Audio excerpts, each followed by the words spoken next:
Just over a year ago to date, an ATR-72 crashed on approach to Pokhara International Airport in Nepal.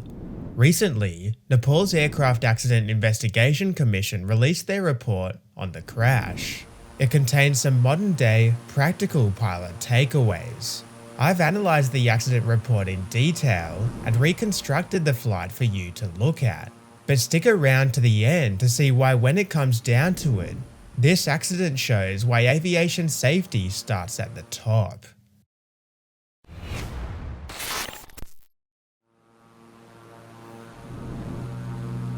On the 15th of January 2023, an ATR-72-500 takes off from Kathmandu International Airport. It's carrying 68 passengers and 4 crew.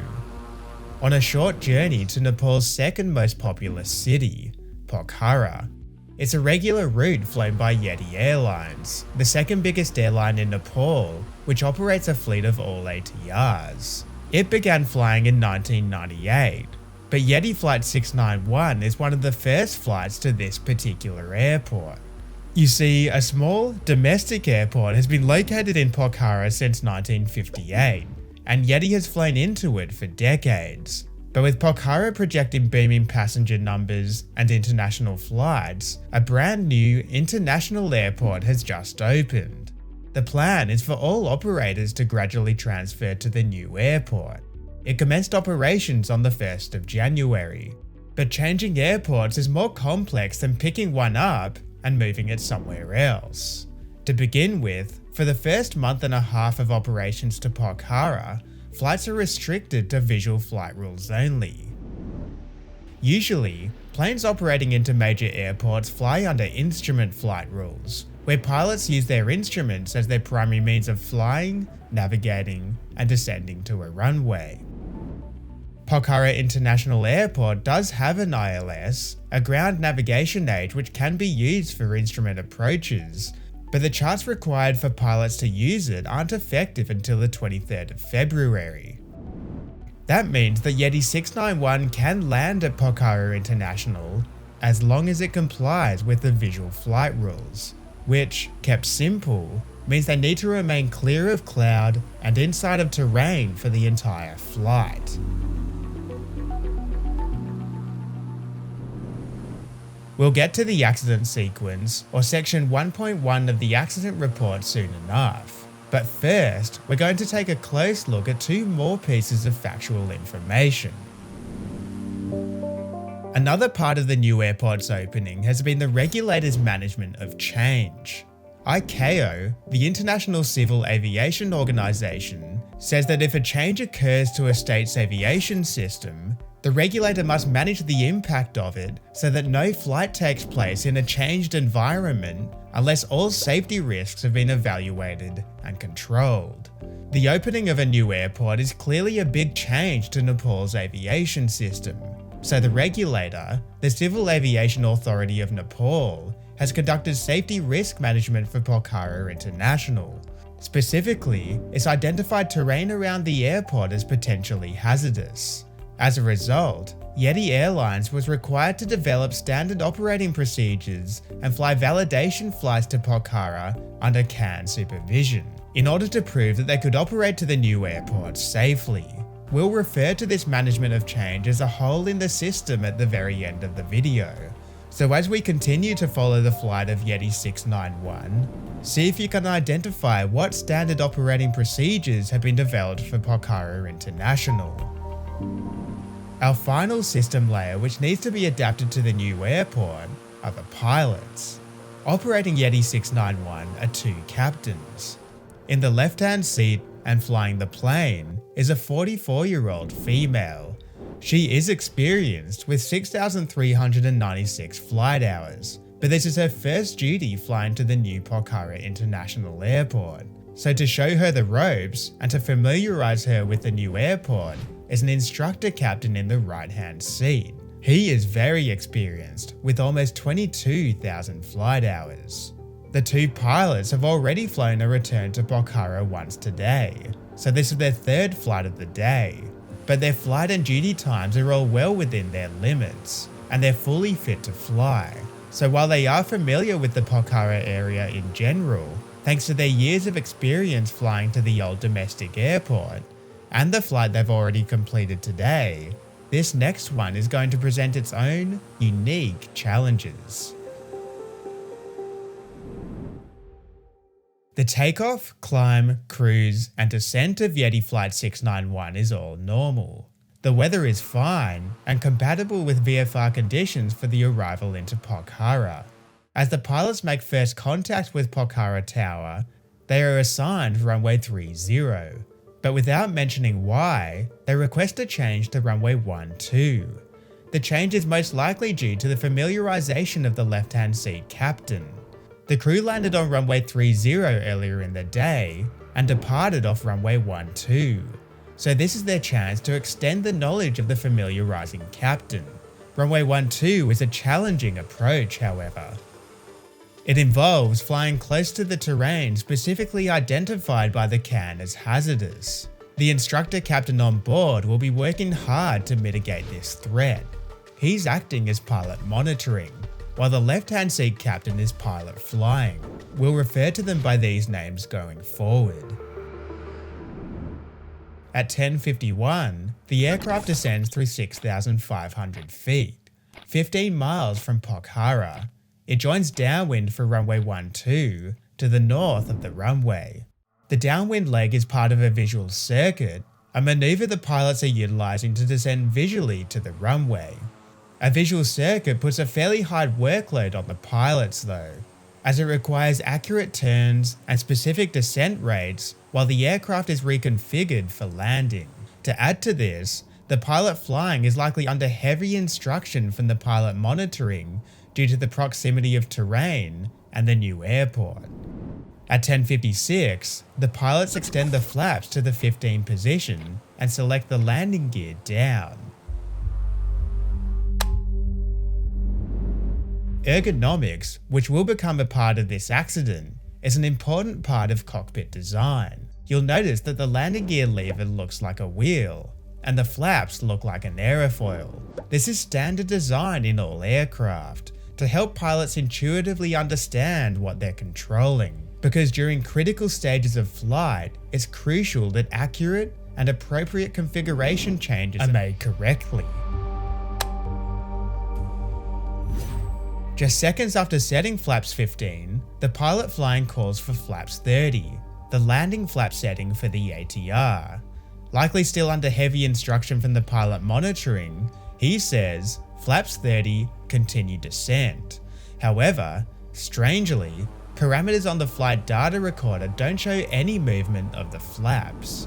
Instead, the propeller rotation speed of both engines begins to rapidly decrease, and the torque reduces to 0. These indications will lead us to the probable cause of the accident, a feathering of the propellers. But we don't know for sure what's caused it. So let's take a deep dive look at some more factual information from the accident report to determine what it could be. Turboprop engines generate their power with a propeller. It takes a bite out of the air to force airflow backwards and the aircraft forwards. When a propeller feathers, it turns 90 degrees into the relative airflow, not allowing any thrust to be produced at all, no matter how hard the engines work.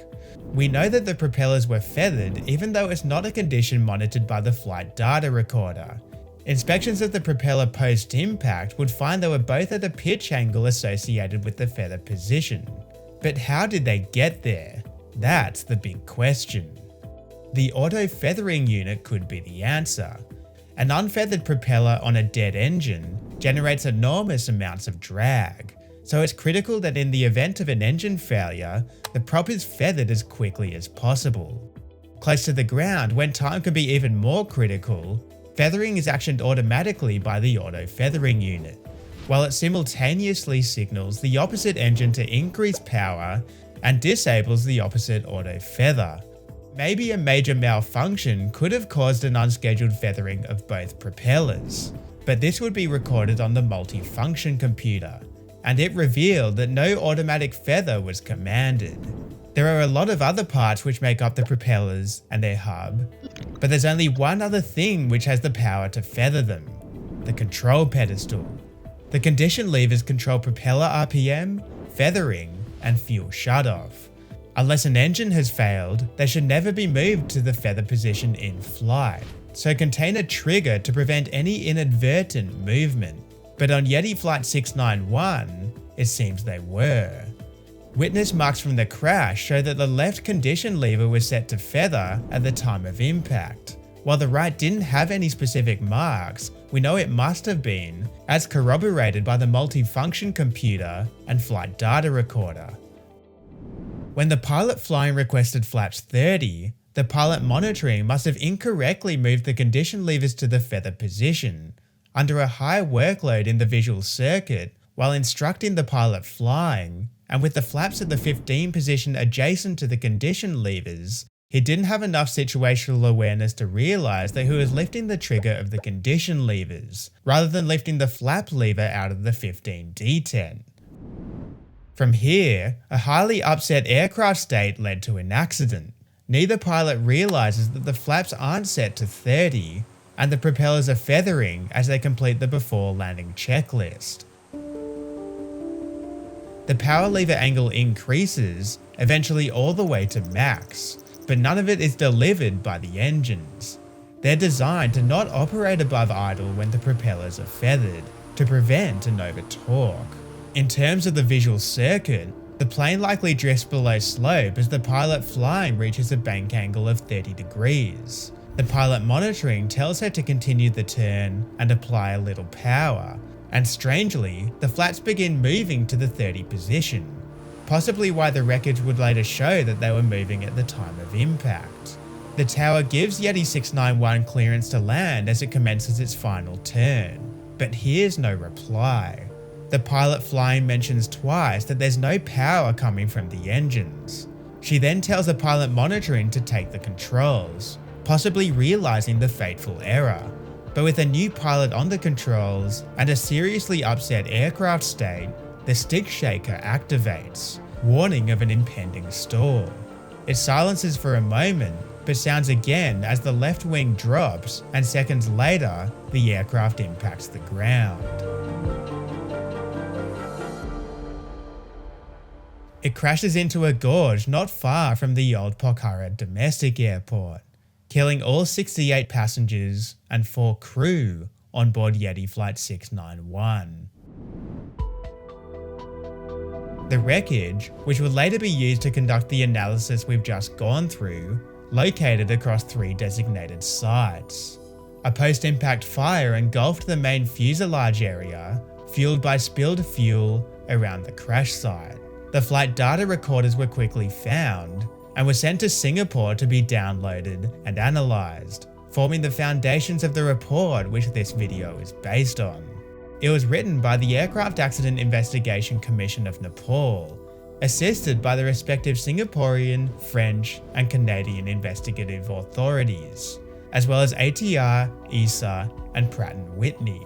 It's a thorough report which makes a lot of conclusions, and it has some good pilot takeaways, mostly around how important concentration and spare workload is during critical stages of flight. If you'd like to have a closer look at the report, you'll find a link in the description. And if you'd like a marked up version by me, you can download it by signing up as a 3 Greens member. Modern day accidents aren't about blaming the pilots, however. They're about looking at all the factors which went into the accident and determining how they can be removed as threats in the future. The accident report makes 17 conclusions, several of which relate to the role of the regulator and the airline. The management of change for Pokhara was determined to be inadequate, given the high-risk terrain located around the airport. While the CAN demanded Yeti Airlines to introduce standard operating procedures for Runway 12, when they flew on a validation flight with Yeti, Runway 12 was not used for landing. And whatever SOP Yeti came up with, it resulted in an approach path which didn't meet stabilized approach criteria at 500 feet.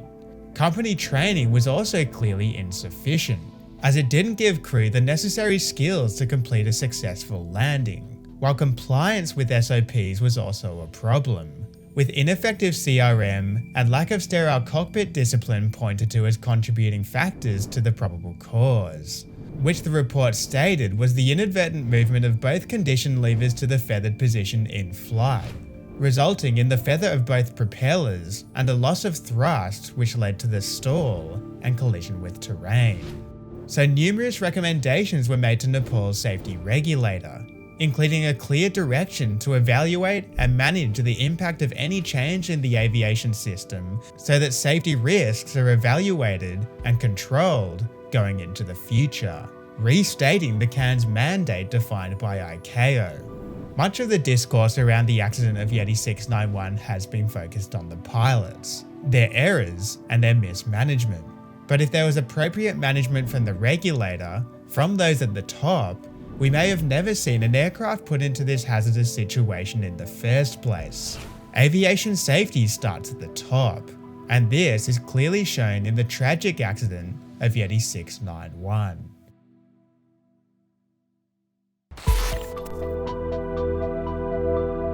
Thanks for watching this 3 Greens video. If you want more information on the accident report, feel free to download it from the link in the description. But if you want to go next level, you can download my notes on it by signing up as a YouTube member. For that, click the join button at the bottom of your screen. Stay safe, and I'll see you in the next one.